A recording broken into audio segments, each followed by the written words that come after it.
ஹிட்லரின் நாசிச அரசு. கம்யூனிஸ்டுகள் சமூக ஜனநாயக கட்சியோட கூட்டணி வைக்க மறுத்ததுனால ஜெர்மனியில் குடியரசு ஆட்சி கவிழ்ந்தது. இந்த கம்யூனிஸ்டுகள் பார்த்தீங்கன்னா சோசியல் டெமோக்ராட்டிக் பார்ட்டியோட கூட்டணி வைக்க மறுத்ததுனால ஜெர்மனியில் குடியரசு ஆட்சி பார்த்தீங்கன்னா கவிழ்ந்தது.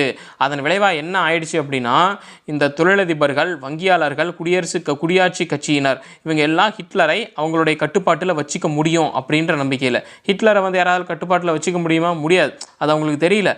ஹிட்லரை நம்ம கட்டுப்பாட்டில் வச்சுக்கலாம் அப்படின்னு சொல்லிட்டு 1933 ஹிட்லரை சான்சலராக, அதாவது முக்கிய அமைச்சராக ஆக்குங்க அப்படின்னு சொல்லி அப்போதைய குடியரசுத் தலைவரான வான் ஹிண்டன்பர்க் அப்படிங்கிறவர் வற்புறுத்தியிருக்காங்க. ஏங்க, ஹிட்லரை நீங்கள் சான்சலராக ஆக்குங்க, அவரை நம்ம கட்டுப்பாட்டில் வச்சுக்கிட்டு எல்லா காரியத்தையும் சாதிச்சுக்கலாம் அப்படின்னு சொல்லிட்டு இந்த தொழிலதிபர்களும், வங்கியாளர்கள், பேங்கர்ஸும், அப்புறம் குடியாட்சி கட்சியினரும் அப்போதைய குடியரசுத் தலைவரான வான் ஹிண்டன்பர்க் அப்படிங்கிறவர் வற்புறுத்தியிருக்காங்க. ஹிட்லரை முக்கிய அமைச்சராக ஆக்குங்க அப்படின்னு சொல்லிட்டு. மூன்றாவது குடியரசு அப்படின்று அழைக்கப்பட்ட ஹிட்லருடைய நாசிச அரசு முதல் உலகப் போருக்கு அப்புறமா ஜெர்மனியில் நிறுவப்பட்டிருந்த பாராளுமன்ற ஜனநாயக அரசை முடிவுக்கு கொண்டு வந்துட்டாங்க. அதாவது என்னென்ன, இவங்க என்ன பண்ணியிருக்காங்க, ஹிட்லரை நம்ம கட்டுப்பாட்டில் வச்சுக்கலாம், அவரை சான்சலராக ஆக்குங்க அப்படின்னு சொல்லியிருக்காங்க. ஆனால் ஹிட்லர் என்ன வேறு முடிவில் இருந்திருக்காரு. மூன்றாவது குடியரசு அப்படின்னு அழைக்கப்பட்ட ஹிட்லருடைய நாசிஸ் அரசு முதல் உலகப் போருக்கு அப்புறமா ஜெர்மனியில் நிறுவப்பட்டிருந்த பாராளுமன்ற இந்த ஜனநாயக அரசு இருக்கு இல்லைங்களா, அதான் முடிவுக்கு கொண்டு வந்துட்டார். ஹிட்லர் வெய்மர் குடியரசின் கொடிக்கு பதிலாக ஸ்வஸ்திக் சின்னம் பொறிக்கப்பட்ட, இங்கே சின்னம் பொறிச்சிருக்காங்க பாருங்கள், இந்த ஸ்வஸ்திக் சின்னம் பொறிக்கப்பட்ட தேசிய சோசியலிச கட்சியுடைய கொடியை அறிமுகம் செஞ்சுட்டாரு. நீங்கள் என்னடா என்னைய சான்சலராக ஆக்கிறது, உங்கள் எல்லாத்தையும் நான் ஃபுல்லாக வாஷ் அவுட் பண்ணிவிட்டு நான் புதுசாக அங்கே ஒன்று ஸ்டார்ட் பண்ணுறேன் பாருன்னு சொல்லிட்டு ஹிட்லர் வெய்மர் குடியரசுடைய கொடிக்கு பதிலாக ஸ்வஸ்திக் சின்னம் பொறிக்கப்பட்ட தேசிய சோசியலிச கட்சியுடைய கொடியை பார்த்தீங்கன்னா அறிமுகம் செஞ்சுட்டாரு. இதுதான் எங்களுடைய கட்சியுடைய சின்னம் அப்படின்னு அறிமுகம் செஞ்சுட்டாரு. அப்புறம் என்ன பண்ணியிருக்காங்க, ஜெர்மனி மிகவும் மையப்படுத்தப்பட்ட நாடாக மாறுச்சு. அப்படின்னா என்ன அர்த்தம்? அடுத்தது சொல்கிறாங்க பாருங்கள், நாசிச கட்சியை தவிர பிற கட்சிகள் அனைத்தும் சட்டத்திற்கு புறம்பானவை அப்படின்னு அறிவிக்கப்பட்டுடுச்சு. இவங்க எல்லாரும் சேர்ந்து என்ன பண்ணியிருக்காங்க, ஹிட்லரை சான்சலர் ஆக்குங்க, ஹிட்லரை நம்ம தலையாட்டி பொம்மை மாதிரி வச்சுக்கலாம் அப்படின்னு நினச்சிருக்காங்க. ஹிட்லர் தலையாட்டி பொம்மை மாதிரி யாராவது வச்சுக்க முடியுமா அப்படின்னு கேட்டால் கண்டிப்பாக முடியாது. அவர் என்ன பண்ணிட்டாரு, பாராளுமன்றத்தையே நீக்கிட்டு புதுசாக வெய்மர் குடியரசுடைய கொடிக்கு பதிலாக ஸ்வஸ்திக் சின்னம் பொறிக்கப்பட்ட தேசிய சோசியலிச கட்சியுடைய கொடி அறிமுகம் செஞ்சுக்கிட்டாரு. அப்புறம் ஜெர்மனி மிகவும் மையப்படுத்தப்பட்ட நாடாக மாறுச்சு. நான் தான் எனக்கு எதிராக எவனுமே கிடையாது அப்படிங்கிற மாதிரி ஒரு நாடாக மாறுச்சு. அதுக்கு என்ன பண்ணியிருக்காங்க, நாசிச கட்சியை தவிர மற்ற கட்சிகள் எல்லாமே சட்டத்துக்கு புறம்பானவை அப்படின்னு இவங்க அறிவிச்சிட்டாங்க.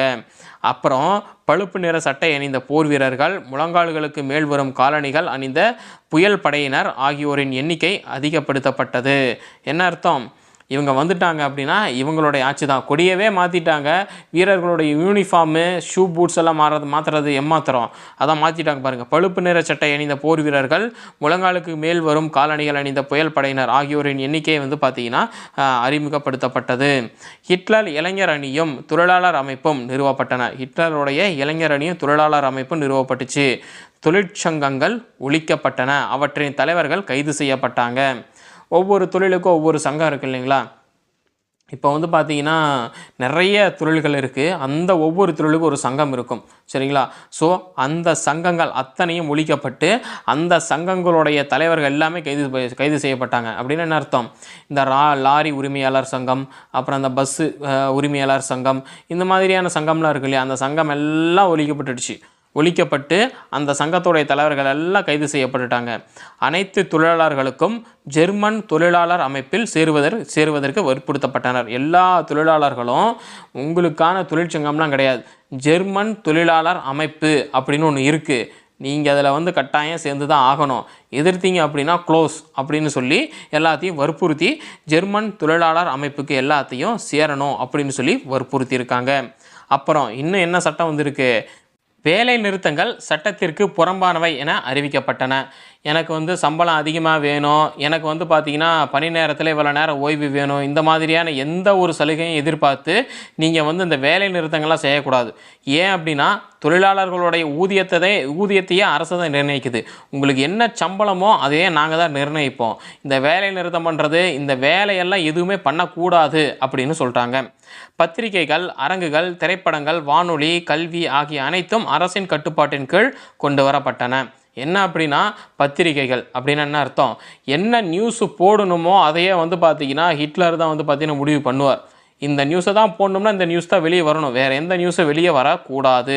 அதான் பத்திரிகைகள், அரங்குகள், திரைப்படம், படம் என்ன மாதிரி படம் வரணும், வானொலியில் என்ன மாதிரி ஒளிபரப்பணும், கல்வி புக்கு வந்து பார்த்திங்கன்னா என்ன மாதிரி பேட்டர்னில் வந்து செட் பண்ணணும், இது எல்லாமே அரசுடைய கட்டுப்பாட்டின் கீழே வந்து பார்த்திங்கன்னா கொண்டு வரப்பட்டாங்க. இப்போ வந்து பார்த்திங்கன்னா இப்போ நம்ம புத்தகங்கள்லாம் இருக்கு இல்லையா, தமிழ்நாடு பப்ளிக் சர்வீஸ் கமிஷன் சரிங்களா. ஸோ அதுதான் வந்து பார்த்திங்கன்னா பள்ளி கல்வித்துறை தான் வந்து பார்த்திங்கன்னா எந்த மாதிரி புக் இருக்கணும் அப்படின்னு சொல்லி அவங்க தான் வந்து பார்த்திங்கன்னா ஃப்ரேம் பண்ணுவாங்க இல்லைங்களா. ஸோ அந்த மாதிரிலாம் கிடையாது, எல்லாத்தையுமே அரசாங்கம் தான் வந்து பார்த்திங்கன்னா பண்ணும் அப்படின்ற மாதிரி கொண்டு வந்துட்டாங்க. நான்சி கட்சியோடைய பரப்புரைகளுக்கு ஜோசப் கோயபெல்ஸ் அப்படிங்கிறவர் வந்து பார்த்திங்கன்னா தலைமையேற்றார். ஹிட்லரே வந்து பார்த்திங்கன்னா பரப்புரை செய்ய மாட்டார் சரிங்களா. அவங்க கட்சியை பற்றி ஜோசப் கோயபெல் அப்படிங்கிறவர் வந்து பார்த்திங்கன்னா பரப்புரை செய்வார். இவர் என்ன பண்ணுறாரு, இவர் திட்டமிட்ட பரப்புரைகளின் மூலம் பொதுமக்களுடைய கருத்துக்களை நான்சிக்கு ஆதரவாக மாற்றினார். யாருமே நான்சிக்கு எதிராலாம் கிடையாது, இவர் வந்து பரப்புரை செய்வார் சரிங்களா. பரப்புரை செஞ்ச பிறகு மக்களே என்ன பண்ணாங்க, நான்சி வாழ்க அப்படின்னு சொல்லி வந்து பார்த்திங்கன்னா மாறுற அளவுக்கு வந்து பார்த்திங்கன்னா இவர் திட்டமிட்டு பரப்புரை பண்ணுவார் அப்படின்னு வந்து சொல்கிறாங்க. ஸோ மக்களுடைய கருத்துக்கள் நான்சிக்கு ஆதரவாக மாற்றிடுவார் அப்படின்னு சொல்கிறாங்க.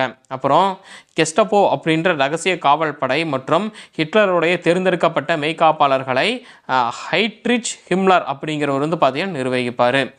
ஸோ இப்போ இது மாதிரிலாம் பண்ணுறாரு ஹிட்லர். பிடிக்காதவங்க இருப்பாங்க இல்லைங்களா, அது சூழ்ச்சி பண்ணுவாங்கள்ல. ஸோ ஹிட்லரை பாதுகாக்கிறதுக்கு என்ன பண்ணுறாங்க பாருங்கள், கெஸ்டபோ அப்படின்ற ரகசிய காவல் படை இருக்குது. அப்புறம் ஹிட்லரின் தேர்ந்தெடுக்கப்பட்ட மெய்காப்பாளர்கள் இருக்காங்க. இருக்கிறதுல நல்ல வந்து திறமைசாலிகள் தான் ஹிட்லருடைய மெய்காப்பாளர்களாக இருப்பாங்க. ஸோ அவங்கள வந்து பார்த்திங்கன்னா ஹிட்லரே தேர்ந்தெடுப்பார். தேர்ந்தெடுக்கிறவங்களை யாரை நிர்வகிப்பாங்க அப்படின்னா ஹைட்ரிச் ஹிம்லர் அப்படிங்கிறவர் வந்து பார்த்திங்கன்னா நிர்வகிப்பார். இதெல்லாம் நோட் பண்ணிக்கோங்க. ஹிட்லருடைய ரகசிய காவல் படையோடைய பேர் என்ன பார்த்தீங்கன்னா கெஸ்டபோ அப்படின்ற ரகசிய காவல் படை. அப்புறம் அந்த காவல் படையில் வந்து ஹிட்லர் யாரை சூஸ் பண்ணுறாங்களோ அந்த வீரர்கள் மட்டும்தான் அந்த படையில் இருப்பாங்க.